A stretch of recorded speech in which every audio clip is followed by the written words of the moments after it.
Is Christianity relevant to Africans? Yes, and yes, Christianity is indeed relevant to Africans. The beautiful thing about Christianity is that it is not race bound, it is not culture bound, it serves to everyone, whether you're from Asia, Europe, or any other continent, and most greatly in Africa. Bona, zonke bonke. It is relevant because when we look at the history of Christianity, we see it being divided into three phases. And I believe these phases will help us to see its relevance within our beautiful continent.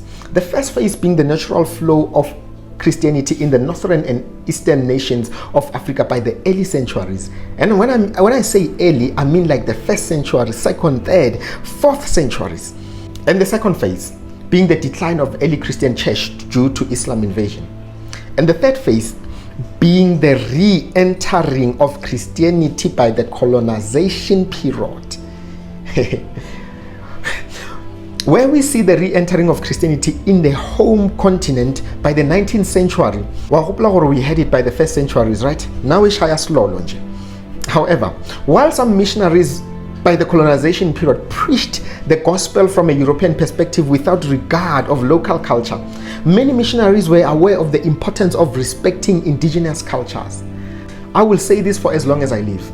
Christianity is relevant to Africans because the first formal school was set up by Christian missionaries to teach all. The establishment of hospitals, the health institutions, Christian missionaries. The impact of Christianity inarguably fostered considerable developments amidst what seems to be a negative impact. The positive impact of them must not be left unappreciated.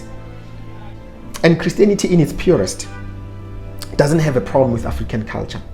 That's why we saw it flourish in the early centuries. What it simply does is that it's laying for us a higher level of reaching to God through Jesus Christ as a mediator, God incarnate himself, than our ancestors' dead spirits mediating for us while they couldn't mediate for themselves.